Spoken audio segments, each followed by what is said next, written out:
Anjette Lyles, Dunvan, 1925 to 1977, was an American restaurateur and serial killer responsible for the poisoning deaths of 4 relatives in Macon, Georgia, between 1952 and 1958. Anjette Lyles looked like someone you could trust. Elegant kind, almost angelic, but appearances can be fatally deceiving. Behind that innocent face was a woman willing to poison her own family for money. Her crimes would horrify an entire nation. Anjette and Ben Lyles are a young married couple with 2 children. Ben is a World War II veteran, and together he and Anjette work in his family restaurant in Macon, Georgia. When Ben sells the restaurant for below market value to settle a gambling debt, Anjette is furious. No one imagined that behind the cheerful smile and warm hugs was a woman who had methodically planned and carried out the murders of 4 members of her family. A few months after selling the restaurant, Ben gets very sick, very fast, and dies without doctors figuring out what killed him. Ben's death was ruled natural and life seemed to move on, but it wasn't long before tragedy struck again. One by one, members of Anjette's own family began falling mysteriously ill. Ben's death was ruled natural and life seemed to move on, but it wasn't long before tragedy struck again. One by one, members of Anjette's own family began falling mysteriously ill.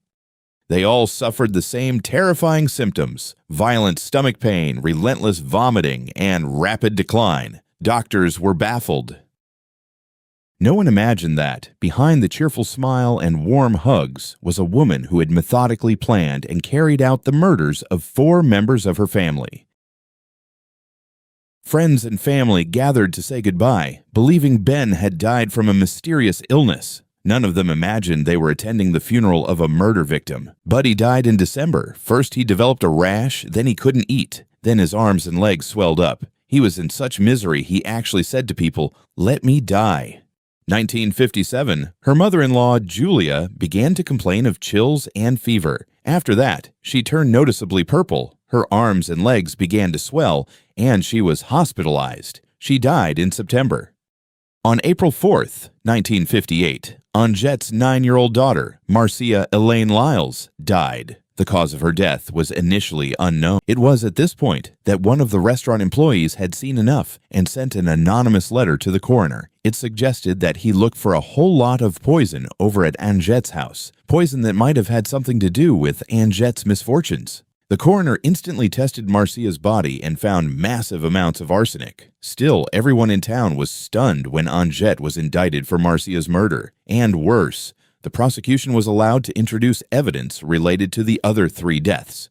A month after Marcia's death, Anjette was arrested from her hospital bed and charged with 4 murders. Her shocking arrest made headlines across Georgia as the glamorous widow faced trial amid rumors of voodoo, greed, and serial poisoning. Arsenic is a metallic element, which is one of the huge pitfalls in using it to poison. It can be found in the corpses of its victims long after their death. Julia, Buddy, and Ben had all been exhumed, and all 3 had been shown to contain arsenic, as had the samples from Marcia's autopsy.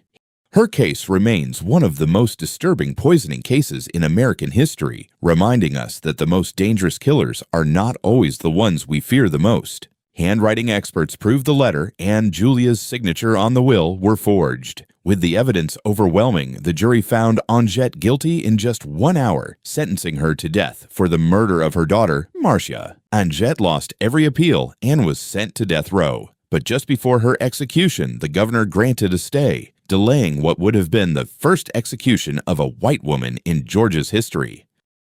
Declared schizophrenic, Anjette escaped execution and was confined to a mental hospital for 18 years. She was never ruled sane again and died there of a heart attack in 1977 at the age of 52. Anjette Lyles died in 1977, never facing execution for the murders she was convicted of, but the lives she took and the pain she left behind were never forgotten. Her case remains one of the most disturbing poisoning cases in American history, reminding us that the most dangerous killers are not always the ones we fear the most. Thanks for watching. Subscribe to Case Vault for more true crime stories.